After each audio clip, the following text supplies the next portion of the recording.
चाहिँ हामी चाहिँ धार्मिक रूपमा चाहिँ पूजापाठ सम्पन्न भएको छ। तपाईँको मन्त्र जप तपाईँको लाखौँ मन्त्र जपको चाहिँ कार्यक्रमको लागि आज चाहिँ यो हामी ताप्लेजुङको यस एकदम सुन्दर डाँडा काँडा पाखा पखेरी हेर्दैसम्म ताप्लेजुङ बजारको जुन सबै सर्लक्क अवलोकन गर्न सकिन्छ।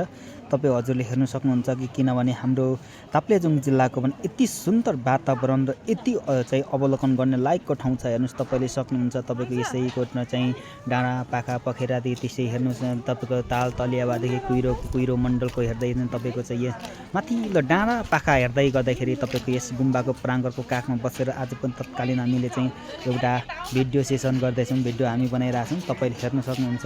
किनभने आज हाम्रा चेलीबेटीहरू पनि एकदम मजाले तपाईँको चाहिँ फोटो सेसन गर्दै हुनुहुन्छ। उहाँहरूको मुस्कानको साथ तपाईँको रम्नु भएको छ। स्वास्थ्यको लागि यस्तो फलिफाप होस् भनेर लागि पढ्नु भएको छ। हेर्नुहोस् फोटो सेसन यस्तो राम्रो हुँदैछ होइन, तपाईँले हेर्न सक्नुहुन्छ है। प्रत्यक्ष हाम्रो चाहिँ अहिले खानाको सेसन सम्पन्न भएर भर्खर वर्तमान अवस्थामा हामी बसेको छौँ।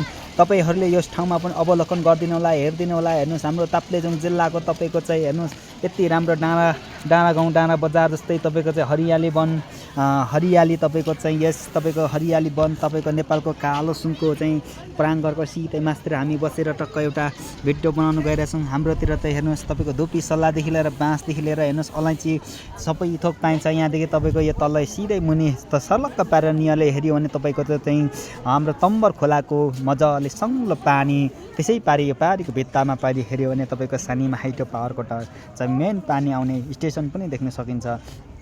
त्यसै गरी यसपालि हाम्रो चाहिँ ताप्लेजुङ बजारको सबै क्षेत्रफलले प्रत्यक्ष लगभग जस्तै देख्न सकिन्छ। किनभने यो पारिपट्टिको चाहिँ जुन कुहिरो लागेको कारणले हामी पारिपट्टिको लोकेसन सबै त बताउन सकेको छैनौँ, तर पनि सामान्य रूपमा चाहिँ हाम्रो बताउन सकिरहेछौँ। हाम्रो चेली यस्तो मजाले हेर्नुहोस् होइन, जस शेर्पालाई भनेको चाहिँ कस्तो भन्ने चिज भनेको चाहिँ यस्तो बक्कु ड्रेसले अत्याधिक म्याच गर्छ होइन। त्यसै कारणले बक्कु ड्रेस भनेको चाहिँ सायद शेर्पा शेर्पेनीलाई त्यत्तिकै हिउँ जस्तै गोरी देखिन्छ है। ल साथीहरूलाई हेर्न सक्नुहुन्छ है। तपाईँहरूलाई यो कस्तो लाग्छ? तपाईँहरूले लाइक सेयर र चाहिँ फलो गरिदिनु होला साथी हो। ल।